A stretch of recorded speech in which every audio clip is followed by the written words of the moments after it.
Now? Good morning, everybody. My name's Sandy Beach, and I'm an alcoholic. And, God, that was great listening to that ukulele. Get things off to a good start.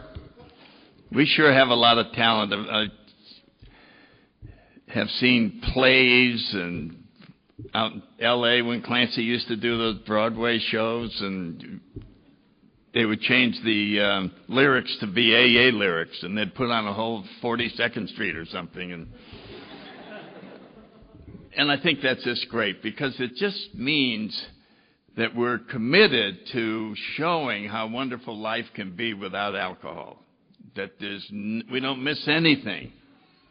It was an illusion that we needed it, because we have a new power, and it's much more powerful than alcohol, and it puts the creative ideas in, and people end up with talent they didn't even know they had, and come in here and just do some wonderful things. I'm probably telling my story for the 4,000th time. I'm thinking of telling Lyle's story. Now, see, that was... Because, I flew planes to save the Marine Corps and all that. But anyway, I'll stick to mine. I do want to say I met a new friend, Sean, before the meeting, and it was really fun to meet him, and I wanted to stay in touch with me. I was born in 1931 in New Haven, Connecticut, which means that my parents had just been through the Depression. And my father graduated from Yale University in 1928 with a civil engineering degree, and went out to work building a bridge up in New London. And in 1929, he was back home with no job, like a lot of other people. And fortunately, the university found some assistant janitor job for him to do, so that he could at least put some bread on the table. And my sister and I never really wanted. Somehow my parents were able to make us feel like things were fine, even though as I got a little bit older, I realized with the stress that everybody went through getting through that depression. My mother was Catholic, my father was Protestant, and in order to, back then, if you're messing with the Catholics, you have to convert. There's just no compromise, or nothing's going to happen.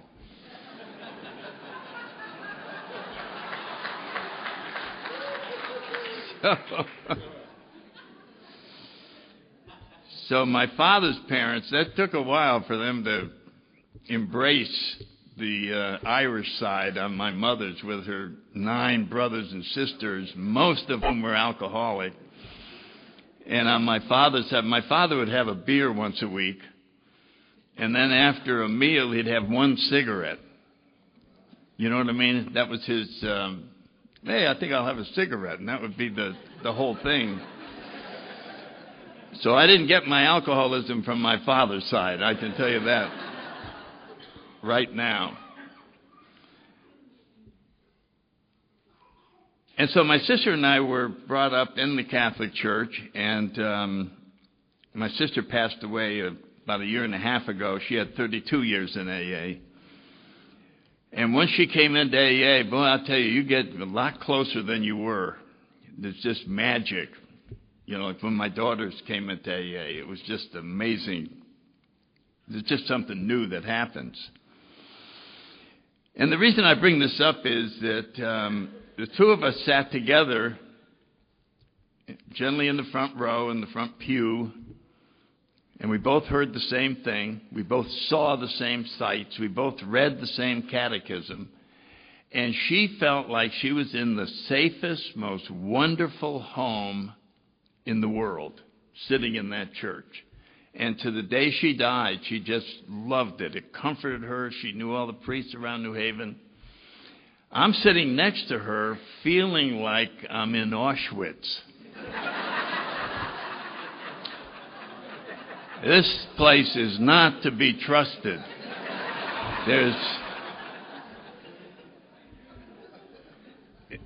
It's just the whole thing. They're not even talking English. I don't know what they're saying. The incense is going around and spraying around, and the confession, that was just the layout. I was back there about 5 years ago, and it still scares me to look at the confessionals in the back. It's all dark. And you went back there and sat, and then all of a sudden the door, little window went boom. And you went, oh, Jesus. And I had figured out, don't tell them anything. Because they're going to use it against you later on the big day. When they add up everything wrong you've done, and there you are. So I would just say, well, I got mad at my sister once, and that's about it. Yeah.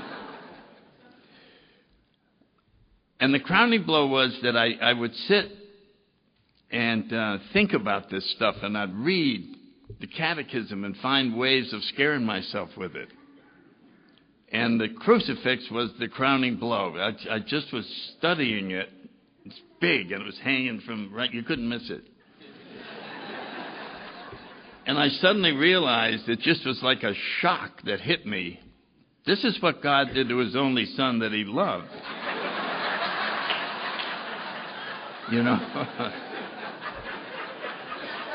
what's He going to do to me? And I think I actually fainted with the shock of what was coming, what was in store for me. So you could say that my perception of the church was quite different than my sister's.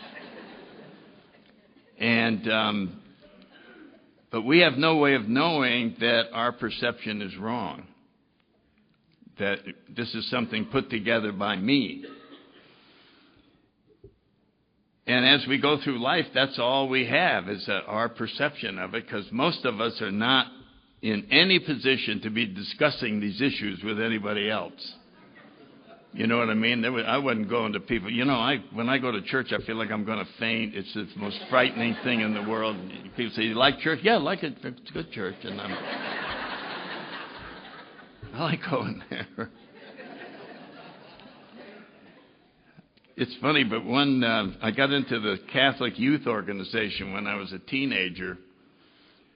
And I got a phone call from some interfaith organization, and they wanted to know if I would join in with all the other different religions and have a meeting, and we could share with each other the differences and maybe get to know each other, etc. Well, I had no idea that you weren't allowed to do that as a Catholic. And when the bishop saw my picture in the paper, he called our priest, and I'll tell you, that was, whoa. There's only one religion. The rest of them you don't hang around with. We don't know what they're doing. There's just this one is the right one, and let's not be associating with all those other people. And it was very, I remember the joke was the guy dies and he goes to heaven, and they're giving him a tour of heaven, and he goes around and he says, no, this is the Protestants, and they have this little, they love to grow farm things, and these are the Jewish people, and they've got this, and they have, and then they go by a group of people, and they go, shh, and they're very quiet till they get to the other side, and I said, what's that? And he said, that's the Catholics. They think they're the only one up here.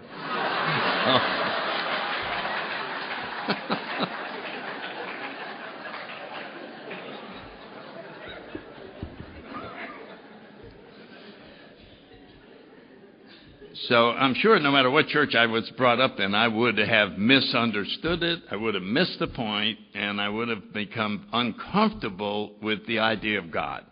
That's the point of making all this, is that I did not have any connection And so when I got to AA, the idea of God was very negative. I didn't want anything to do with it, which I'll talk about a little bit later. When I was about 10, they had a polio epidemic, and I was at a boys' camp. About 90% of the camp got it. And we went into isolation. Nobody could visit you. And when the doctor first came, I saw him talking with my parents, and nobody would say what was going on. So we just were put in a car, taken down to New Haven Hospital. And then we're looking out the window, and we're visiting down in the, yelling down in the parking lot with our parents and stuff. And for a couple of days, that was very, this is just my personality. For a couple of days, that was very frightening and threatening. But the next day, I was having a ball with all the other kids in the ward. And then we got transferred up to Newington Home for Crippled Children. And I was there about 4 or 5 months. And I just thought those kids were so cool. They were on crutches. They could go up and down a flight of stairs running on crutches. I just couldn't believe these kids. They were just, so it was like, I like this about my little mind, is that I can always find some fun in anything. And I still do, and I'm very grateful for that little gift of I would have it on jobs and places like that. And I had a job in Washington, D.C. many years later after I got sober, and I worked there about 10 years in the general counsel's office. I wasn't a lawyer, but I worked with him, and I wrote testimony and speeches and stuff like that. And then the trade association hired me away. It gave me more money, which was great. And I used to visit with these guys from the agency, and one day we were there, and the deputy general, this is the biggest compliment I ever got in the workplace. And the deputy general counsel in the middle of the lunch said, well, I'll tell you one thing. It stopped being fun to work here the day Sandy left. And to me, that's the best compliment that I've ever had. It stopped being fun working here. So if I have a gift that has helped me, it's that I just seem to be able to have fun in the middle of all this, whatever's going on. And I loved having fun. I loved practical jokes. I started getting involved in those at an early age. And I won't go into too many of them, but I do remember they built one of the first, not interstate, but like an interstate, was the Merritt Parkway in Connecticut. And it went through our little town of Woodbridge. And it went right over a road that I drove on to come home. It was a great big long hill to get up into the Woodbridge out of New Haven. And I don't know what got into us, but we started looking, if we got up on that bridge over the top of this road and we made a dummy out of clothes and stuffed it with rags and then put a black rope on the dummy, we could have him standing on the side of the road like a hitchhiker, and at the last minute he jumps in front of the car and gets hit. And we pull him up. That worked. It was very good. We did that for quite a while. People would hear the brakes, and then they'd get out, and there's nobody there. So there's my little confession. One night we had a guy about a mile down the road with a flashlight that would signal us if a convertible was coming with his top down, and we were trying to get him in the drop in. And then we were going to cut the rope and let him drive off with a new passenger, but we never pulled it off.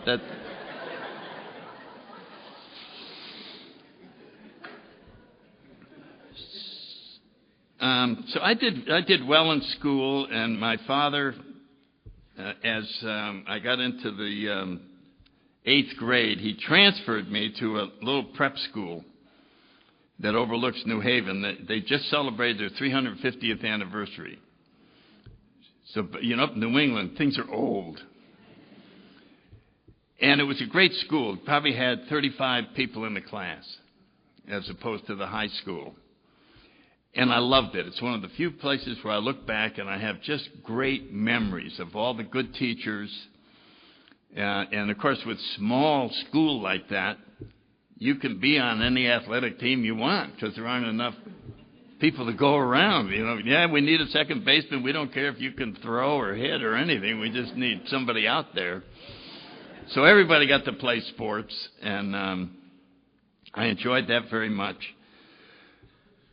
And I had a Spanish teacher. Languages came very easy. And I had a Spanish teacher who was from England, and he was the soccer coach, and I was on his, this is my first men's story. And he was the soccer coach, too. So, number one, I'm getting all A's in his class. I would, just do perfectly through the month. So he took a big liking to me, but I heard him talking to other professors that something about Pakistan really upset him. I just heard him talking, Pakistan, whatever it was in the 40s between England and Pakistan. I'm not a historian, so I don't know, but something had him very upset. And I was reading a Popular Mechanics magazine, and here's this ad. Learn how to speak Pakistani. Send away for this records and a book and a record player. So I decided to send it to him COD.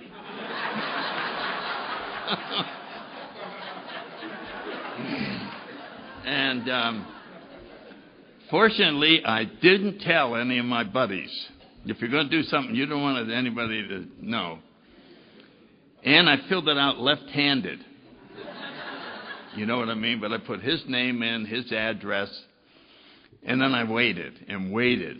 And I finally said, it didn't work. They didn't send him. So I'm bringing coffee over to the professor's table at lunchtime. You have a tray full of coffees, and you bring them over. And I can hear him talking to another professor. Somebody sent me these Pakistani records. I'm going to find out. I almost dropped the tray, I went, oh, Jesus. So I just stayed clear. I never mentioned it, didn't say anything, but I would hear him talking to the other professors. How could someone send me Pakistan? They know how I feel about Pakistan. And he was really upset. I'm taking a midterm exam in a big study hall. In he comes with something in his hand, and he's going up and down looking at the handwriting on all the exam booklets that we're working on. And he's looking, and I'm going, oh, geez. So I tried to stay cool, and he comes by me and looks and keeps moving. 15 minutes later, a student comes in and says to the proctor up in front of the room, Mr. Blewett wants to see Sandy Beach. So the proctor came back and said, go down to Mr. Blewett's office. No, oh, God. How the hell could this be? So I got in there, and he's sitting behind his desk, and he looks at me, and he said, someone thought it would be funny to send me Pakistani records. But I fooled them. I got the record. I got a hold of the company. They sent me the thing, and this is the order application. And I've narrowed it down to Fred Hitt, Bob Berry, or Marty DeGennaro. And I want your help in determining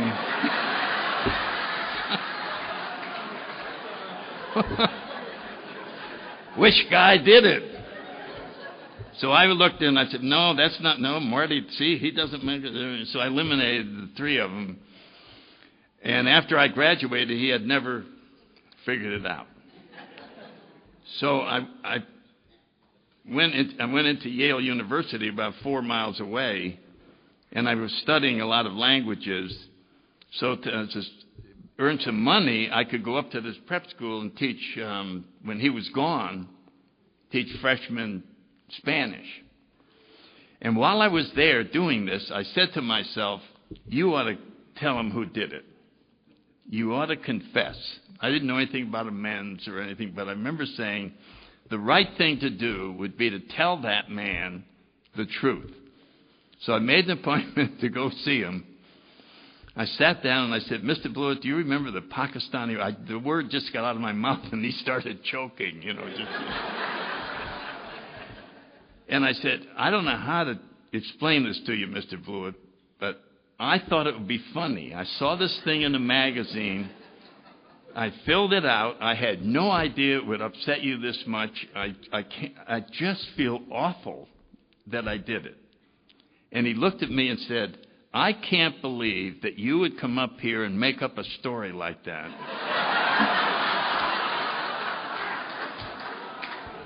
Just to make me feel better. And the man would not believe that I did it. So I think that set me up for unusual anticipation in step 9, that everybody would treat me like a golden boy and, oh, forget it, keep the 10,000.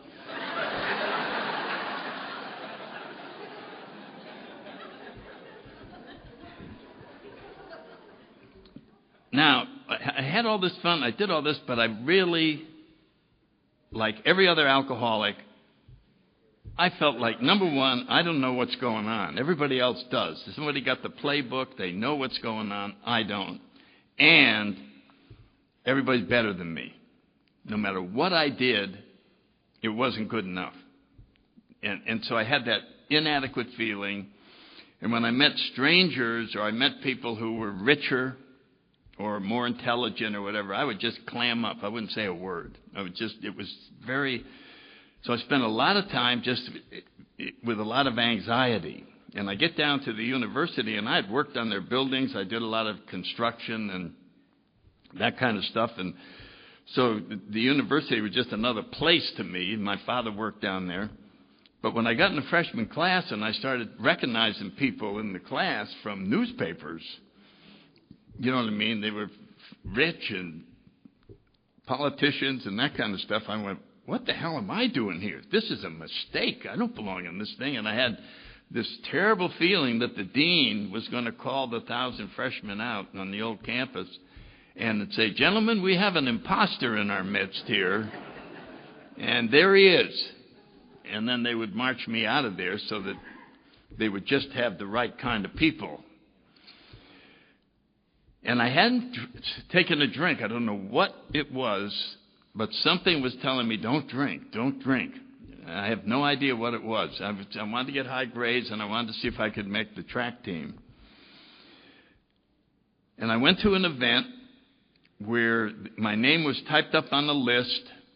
I was to go into this meeting room on the old campus, and there were 20 other names, and all we had to do was meet each other. Walk up, stick your hand out, and meet the other people. I started worrying about that a week ahead of time. Oh, geez, meet the other people. Good. And I said, give it a try. You can do it. You can do it. I mean, this is how serious it was. I got there. I couldn't do it. There was no way. I looked around the room, and they had already broken up into 3 or 4 groups, and they're chit-chatting. And as I would look at a group, they would look back, and with their eyes, they would make it very clear, hey, we don't want to know you. I'm only kidding. I'm actually thinking of going over and then that group would look. And so everyone in the room made it very clear they didn't want to know me just through their eyes and body motion. And I just went, I guess I'll get out of here. That's the normal thing that I would do. They had a bar. And my roommates are saying, you ought to start drinking. You're in college. It's fun. It'll make you feel good. And I said, feel good. Okay. I'd like to feel good. So I got a drink and sat there talking with the bartender, and then I had another drink. I'm waiting. I don't feel good. I'm convinced that it's another joke. It doesn't work. And I was halfway through the 3rd drink. I didn't feel a thing. And I said to myself, well, you might as well go. So I put the drink down. I turned around. Everyone in the room wanted to know me. It was shocking. they were just going, join our group, join our group. We want to know you. I'd like to be your best friend. Really? And I said, oh, my God. I never felt so welcome in my life. It was just magic. The world transformed. And as I started over to the first group, now I'm going to meet everybody. And I started having the feeling they would be lucky to know me. And that was the transformation that alcohol did. And I went and I talked to everybody. And pretty soon they're leaving. And just like in later years, I'm going, where are you going? You remember doing that? Hey, we just got started here. We're going to study. We're going to study? So I went back and had about 10 more drinks just to see what would happen. And I got sick as a dog. I threw up all night, and I sat on the edge of the bed. Felt like I had a hatchet in my head. And the sun is coming up, and the thought occurred to me, are you going to drink again? A millionth of a second, I went, of course I am. This throwing up, and hatchet in my head, and feeling like I'm going to die, that's a small price to pay for what I had last night.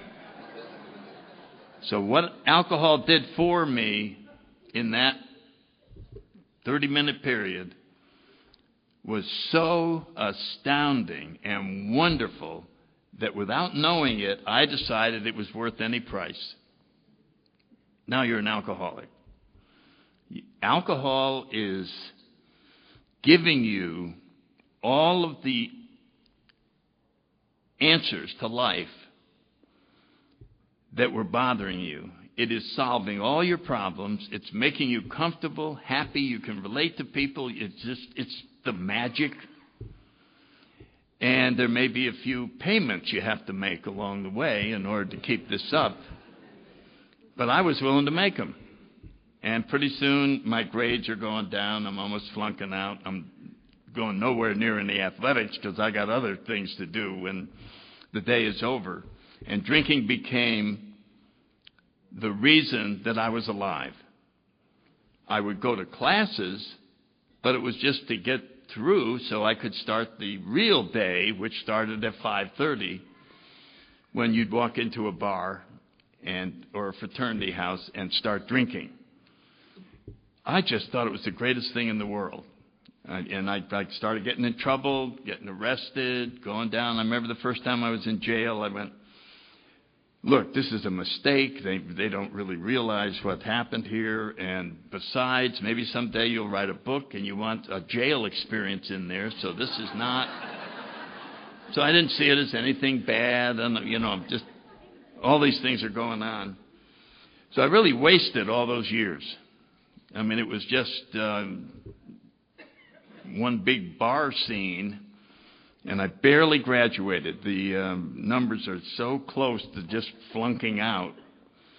The Korean draft was still on for the Korean War, and a bunch of guys, we were sitting around drinking beer, and one of them said, let's go join the Marine Corps. And I said, yeah, all right. And I finished the beer, go down. There's 6 of us. The recruiting guy is thrilled.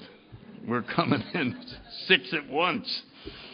And we all signed up and got sent to different places, and it's quite a shock when you first get in there. And oh my God, I remember looking at these sergeants going, hey, lighten up, guys, what the hell's going on around here? Right, Lyle? Just lighten up. Ooh, terrible. But after about 5 or 6 months, I'm learning how to be a platoon leader. I'm starting to like it. I'm starting to like the fact that I'm part of something, and that this something is historic. It has a great history. People that are involved in it are very proud. It's just, boy, and I said, this is hard, but I think I really like it. And I saw some training movie about pilots. I had never been in an airplane, but they looked like they were having a little more fun than the guys in the foxhole. In the training movie, they're at a bar. And they're talking with their hands, and they got white scarves on, and there's some blondes standing in the background, and I'm looking going, ooh. So I told this major, I said, I think I'd like to sign up for flight school. He said, no, you don't want to do that. you have to stay in 3 more years. I said, no, that looks like fun. So I passed the flight physical, and the next thing I got orders to Pensacola, Florida. I had met this wonderful woman in Madison, Connecticut. We got married, and we go on our honeymoon to New York, and then off to Pensacola, and I got airsick on the commercial airplanes going through Atlanta. You can't get anywhere without going through Atlanta. And then the old SNJ, I got sick in that, motion sickness, for about 4 flights, and so I'd be cleaning the plane out, and it went away. And once that motion sickness went away, I was in the right place. I started being number 3 in the class, or number 2, as we went through acrobatics and formation and night flying and the carrier and the gunnery and bombing and all that. And then I went to Texas, got into jets, and pretty soon, after 18 months, I get the set of wings. The Korean War is over, and I'm going to a fighter squadron in Japan after 4 months training at El Toro in a Marine training squadron. And I'm a happy guy. I'm looking at this like, whoa, because the planes were going in. They were, after I got there, we got the FJ-4, which was brand new, right off the North American assembly line, and it was one neat airplane. It was the F-86 from the Air Force. And so El Toro was wonderful. The Marine Corps does not allow families to accompany. You go off by yourself for 14 months at a time. That's a typical Marine Corps tour.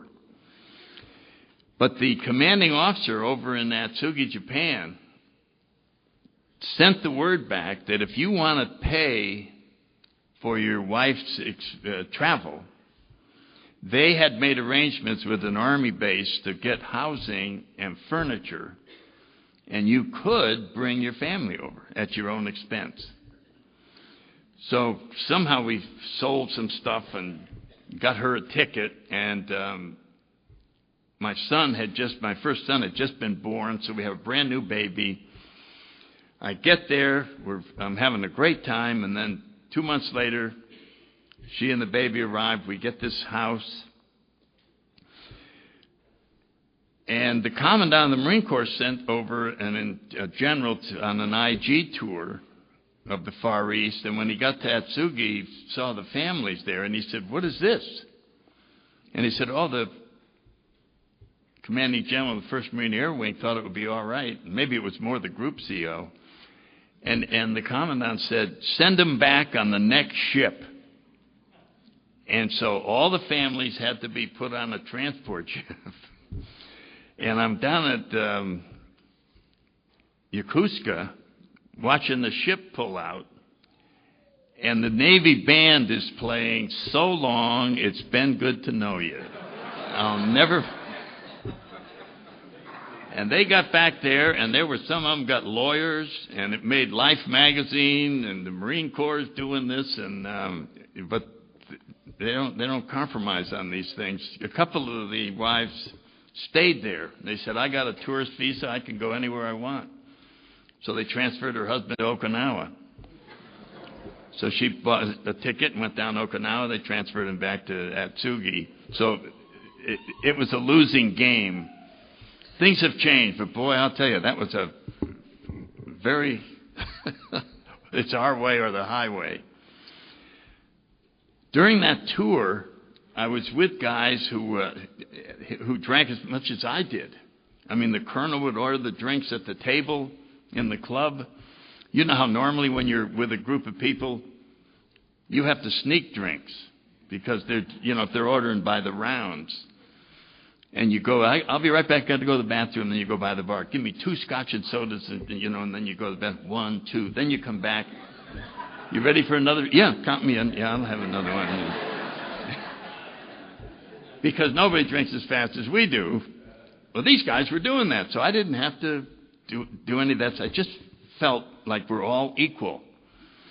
And this major one day, the squadron was practicing carrier landings on the home field. And we were out there watching the guys, and he turns to me and says, you know, I'm getting promoted soon, and I'm going to have my own squadron. He said, I want to get nothing but really good pilots. And he said, I want you in that squadron. And I'm a young lieutenant, and I felt so complimented. And he said, but I wouldn't let you drink. I did not ask him. I didn't say, what do you mean? I just pretend I didn't hear it, because I didn't really want. I don't think I wanted to know what that was. But he had seen that I was different. I'm in a group of very heavy drinkers who are drinking more than they would when they're back in the States because they're overseas. And my drinking frightened them. So alcoholics are drinking at a different level. We have more intensity. We're drinking when we have the flu. We're drinking. I mean, it's something frightened them about it, but I never paid attention. So pretty soon we ended up with 6 kids. I got transferred all around. I had wonderful duty assignments. And now the alcohol is affecting me because I'm going through withdrawals in the airplane when I don't drink for 10 hours. I'm at that stage where things are different now. You're in the much more advanced stage of alcoholism. I knew nothing about AA. The Navy did not have an alcohol program. There was no disease, nothing. So in spite of how frightening it was, I concluded that I'm going to have to do this myself. I'm going to have to somehow survive this. And on some flight, and I was in the photo squadron at Cherry Point during the Cuban Missile Crisis with the F-8. That was the photo plane that they used to go down there. And one flight would be fine. Then the next flight, the withdrawals would start, and my hands would start shaking. My peripheral vision would start to go. I'd start sweating. My heart would start racing, and I felt like I'm going to pass out. And I said, God, you're going to pass out. You know, so I came up with a plan of holding on to the ejection seat with my left hand, pull the curtain halfway, and all the camera controls were on the stick, so you could actually fly the mission with one hand. So here I am, up there like this, thinking that I've come up with the solution to a problem, and almost patting myself on the back, you know what I mean? Like, they almost had you, Sandy, but look at you, you outsmarted them. You're flying like this. And my theory was somehow if I started to go forward, I'd pull that. The seat goes out, and the chute opens automatically at 10,000 feet. The plane crashes. I'm safe. What's the problem? So that kept me flying for about 6 more months, but it just kept getting worse and worse and worse. And eventually there came a day. We had 2 kinds of airplanes. The other one was a radar plane, the old night fighter, the F-3D, nicknamed Willie the Whale. I think it was the first plane to shoot, a Marine Corps plane to shoot down somebody at night in Korea. Anyway, this plane was easy to fly. You had a radar guy over on the other side, and straight wing. You couldn't miss landing, and it was just so simple. So I'm flying back on a cross country, and I don't remember where we've been, but we're flying back Sunday to Cherry Point, and all of a sudden I have to get out of that plane now. I don't know if I think I'm going to have a seizure. I don't know, but something, I got to get out now. And it doesn't have ejection seat. It had some panel. You lift it up, and you had to slide out the bottom. And I'm looking at it, and I didn't really pay that much attention how this panel worked when they were showing it. And I'm studying it, and then I went, this guy doesn't know how to fly. You can't jump out of the plane and leave the radar guy here. This guy has no idea what I'm thinking. I'm looking around.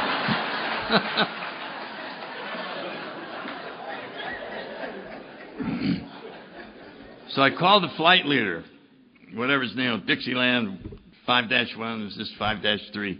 So we have an oxygen problem in the plane. We have to land right away. And that's true, you do. If you have oxygen, because then you could pass out. So it was VFR. He saw an Air Force base not far away, and we all landed. And I went over to the club, and I got a couple drinks, and I'm starting to calm down a little bit, and we go down the next morning to go back, and the maintenance people said there's no oxygen problem. And I looked at the plane, and alcohol said, do you want to give up drinking or give up flying? So I told the flight leader, I'm never going to fly again. And I've been flying, this is my whole life. I've been doing it for 14 years. And I love it. It's just everything. And I said, I'm not going to fly anymore. And he said, what? Why? I'm just not going to do it. I'm not going to do it. And I really don't remember how we got back to Cherry Point. Maybe somebody else. It's very confusing. And then the colonel wanted to see me. And he said, what's this? You don't want to fly anymore? That's right, Colonel. I don't want to fly. Why? I just can't do it. I don't want to fly. And I would not give him an answer. But I also wouldn't fly. So he had no choice but to send the paperwork in to get me a new job specialty. And it took about 3 months. During that time, I did the legal work for the squadron, the special court martials and Article 15s and whatever. And I would not make eye contact with the other pilots. I just couldn't look them in the eye. There were 12 of them. It was a small squadron, and they had no lieutenants. It was all captains, a couple majors, and a lieutenant colonel. And I knew what they were thinking when they looked in. They go, how did that piece of junk get in this squadron? You know, I could just feel the, ugh. So finally I got my orders to be an air traffic controller, if you can believe it. And I leave the squadron, and I am so relieved that I don't have to be around those guys anymore. And I made it through air traffic control school here in Georgia, Glencoe. And then went overseas. The enlisted men took one look at me and saw that I was not in any shape to do anything. So they said, Captain, here's your tent. We'll get you coffee. You got your bicycle. Captain, do not talk to any airplanes. You do not control anything, and everything will be fine. And I said, that's okay with me. Because it was over my head. I mean, I was starting to go down big time. I lost 50 pounds during that year to malnutrition, and I ended up coming back and having a grand mal seizure and going into the nut ward for 6 months. And out of that, I found AA. I had been in there for 3 months, and the neighborhood AA group in Bethesda, Maryland, got a hold of the head psychiatrist and said, you know, you have alcoholics in there. And he said, no, we don't have any in the Navy. There's no alcoholics. That's why they had no alcohol programs, and no one could be an alcoholic because there was no diagnosis of alcoholism. And they said, sir, you have some, and we could bring an AA meeting. And so he said, all right. So there were 3 of us. And the rest of the people didn't like us. They felt that our mental illness was not up to the level of theirs. So you knew you were low man in the nut ward as an alcoholic. And these people would say things like, well, you ought to just stop drinking. And I'm going, see that? That's why you're locked up in here. You're thinking, you think that's it? Anyway, a corpsman came in one night and said, all drunks fall in. We get in the elevator, we go down, and these guys are telling their stories. And I fell in love with them. It just, God. And I went up afterwards. I said, give me your phone number. I said, if I run into a guy with a drinking problem, I'm going to send him around to see you. So anyway, eventually I became an outpatient, and I was able to go home at night and on weekends. Now I'm getting ready to be released back to active duty. And I had this thing that if you're watching the Redskins in my house, you have to be drinking a beer. And I remember it applied to me too. And I said, God, I guess I'm going to have to leave the game off. Won't be able to watch it. I said, well, you could have one beer. Nothing would happen. So I had a beer. Nothing happened. I went to bed that night, slept like a baby, drove up to the nut ward on Monday. All the way up, I'm going, that drink didn't touch you. And I couldn't eat lunch. I was so excited because I'm a former alcoholic. First drink gets you drunk? No, it doesn't. I'm fine. And I couldn't sleep that night because of the excitement.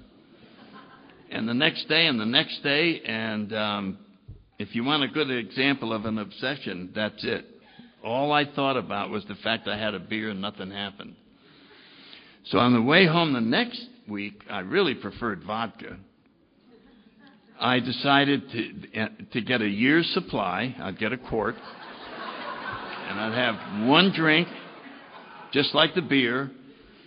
And, of course, the bottle's gone before the weekend is. Now I'm smuggling it back into the nut ward. I got it in my parking lot outside in my car. I know they're going to catch me.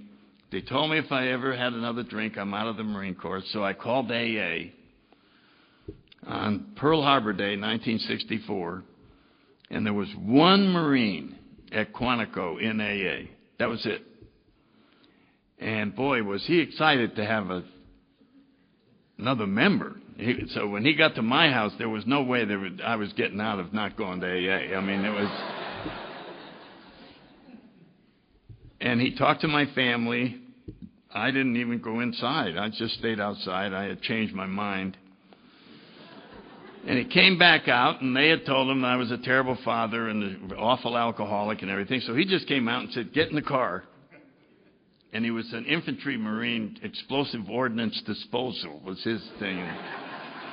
He's a real tough guy. And so I said, well, I guess I better get in the car, but I'm getting out of here. He took me to a meeting in Manassas, and it was a group anniversary, and the meeting lasted 5 hours. They had the group anniversary, then they had the food and all the cooking and the speeches, and then they had square dancing. They had fiddle players, and people are dancing. I'm going, God.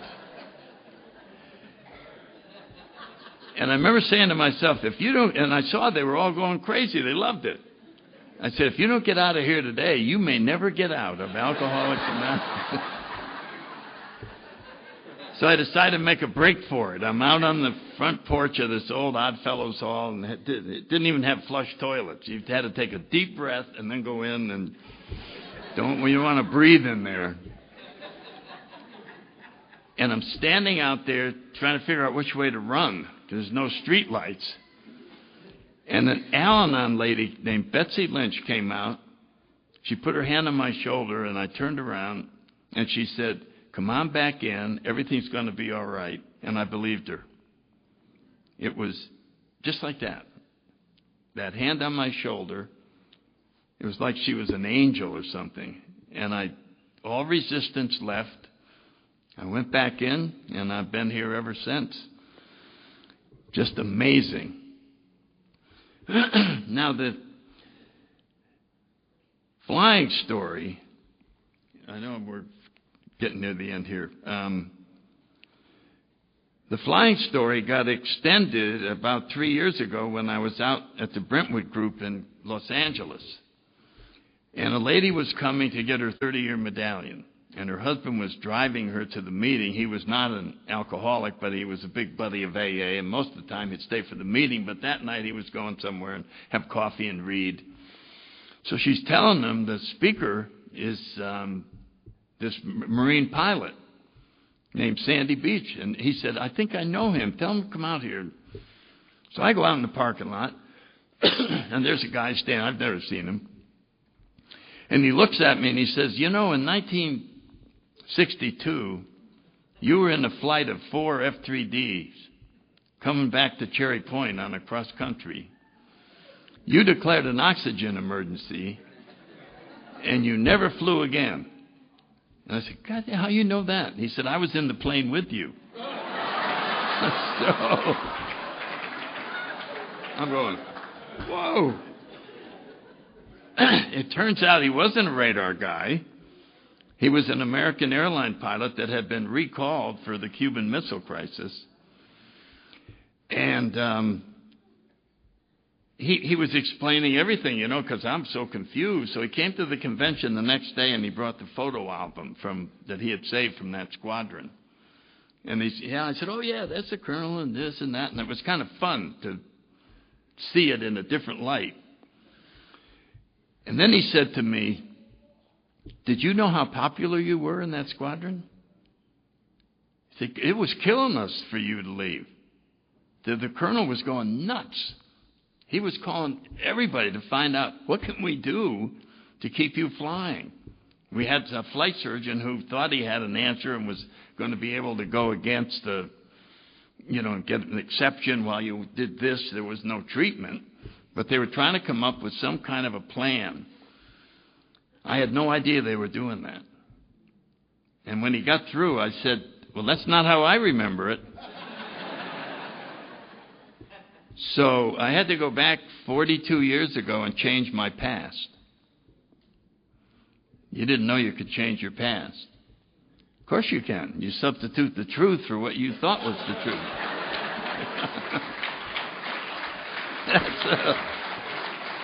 That's how it's done. And that story is so illustrative of our steps. And our old ideas avail us nothing. What do you think they are? These old ideas are false perceptions that you made about all aspects of your life and that I made. So I didn't just change my past about the VMC J2, the photo squadron. I changed it about my childhood, the Catholic Church, my sister, my parents, people I grew up with, bosses that I had. And I went back, and with the power of a higher power and the guidance of a sponsor and a loving group, I could see things differently. And I remember going to my sponsor on several occasions, just going, Bill, the sky really is falling this time. Listen. And I'd go through the whole thing, and then the Marine Corps is going to throw me out. And then he'd go, yeah, I hear you, but don't forget, you've got 6 months now. And people love to hear you tell your story. You're really helping a lot of people when you do that. And now you're the coffee maker, and you bring the cakes, and the groups are relying on you. And and I remember when he finished, I said, well, if you look at it that way, if you look at it that way, well, that's all that it takes, is to stop looking at it your way, have somebody help you see it differently. And that applies no matter how long you've been sober. When people come to me that I sponsor with a problem, I have started maybe about 10 years ago to prove to them that they don't have a problem. We don't work on the problem. I said, no, you're wrong. You don't have a problem. And we go through it until we're looking at it differently. And I said, see, the problem was you were looking at it wrong. Your perception was wrong. And then we re-examine it until they agree they don't have a problem. That's what the book means when it says, our problems we think are of our own making. I think I mentioned yesterday, anybody in the room have a problem that's not bothering them? So once you can stop being bothered by whatever this issue is that you came up with, it's no longer a problem. And you can it's been removed, it's been erased. And a lot of times it involves forgiving somebody else. And then you no longer have a problem. I no longer have it. That's the power of perception and wanting to live in the spiritual world. Let's see. I got a little more time. About 25 years ago, I was up in Washington, D.C., watching the news. And there'd been another murder in the neighborhood where the black kids lived and the drug fight was on and some innocent kid was in the wrong place at the wrong time, and he'd been shot dead that morning. And the reporters found his mother and stuck the microphone right in her face and said, "How do you feel about the boy that killed your son this morning?" And she said, "I've already forgiven him." I almost fell out of my chair. I had 25 years sobriety, and that woman blew me away with the level of spirituality that she was at.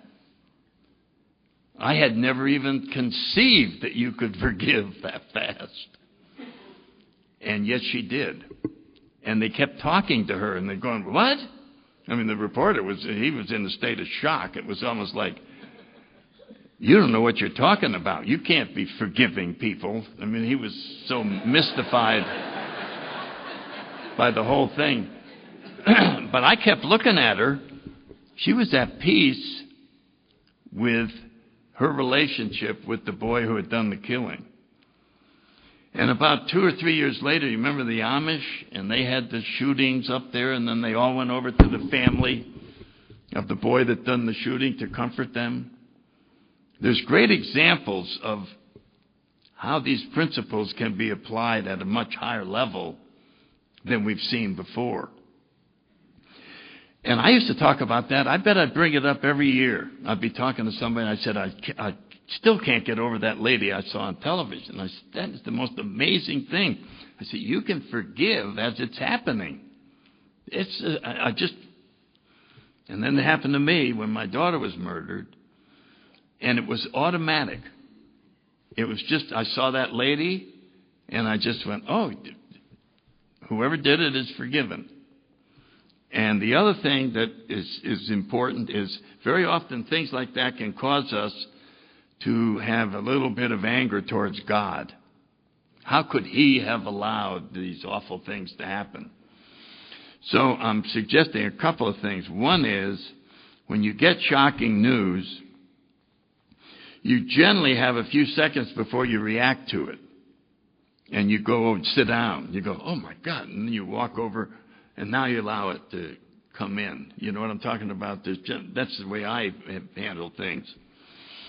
So during that period, you go to God and you say, God, I want to talk to you before I react to this. I just want you to know that this will not change how I feel about you. You will always be the most important thing. I love you. This will not change anything. And then you go over and sit down and allow it to sink in. And of course, God's right with you, because you just made the huge connection. And you can feel the comfort as you deal with the sorrow. And it's very powerful. And that's why I brought it up in the workshop, is if you weren't here, the suggestion is that you decide now to become a forgiving person. You don't wait for something to forgive. You decide to become, from now on, I'm going to join the ranks of forgiving people. And one of the first things I'm going to do when things come up, forgive. Forgive. And you'll be amazed how it'll come naturally. It'll become part of you. And so that's why I bring up that story. And my other daughter, 2 daughters died in 3 months. And my third daughter's in AA, and she had to deal with, she was there when all these things were happening. She never drank. She has 11 years sobriety and talks freely about these events and how the program allowed her to not even think of drinking and go through these type of situations. So in the last 5 minutes, then, I just want to say something to those of you that are new to AA.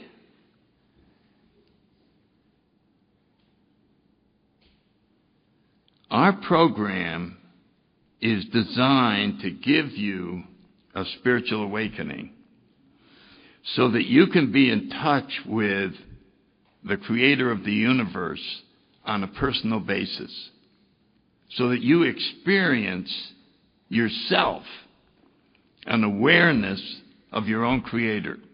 It's already there, you're just not aware of it. I remember sometimes in hotels they would have reading rooms where you could go in and you're waiting for somebody and you could take a book off a shelf and sit there and read it. They had great big overstuffed chairs and all that. And I remember going in there, I looked around, and it's empty. So I get a book and I'm reading and I'm there about a half an hour. Suddenly I realized there's someone else in the room. You know what I mean? You weren't aware of them. Now you are aware. They were there all the time. But suddenly you're aware. And it's the same thing with this higher power. It's there all the time. It's right as close as it can be. There's nowhere you can be that this presence isn't there. If you work these steps, there's going to come a day when you suddenly become aware of it. It's almost like it gets revealed to you. And you just go, oh. And that is the day that your life moves to another level. And my point is, don't miss it. Don't settle for just not drinking. Get to the next level. Don't cheat yourself out of what AA is really all about. And if you do this, you'll be talking about it when you give talks. And you'll be telling people, oh my God, I almost missed the whole point of being alive. I almost missed the whole meaning of life. I missed the whole damn thing because I didn't try hard enough to have this awareness kick in. Sometimes quickly, sometimes slowly, but it'll always materialize. So don't give up, and thank you for listening, and God bless everybody. I appreciate it.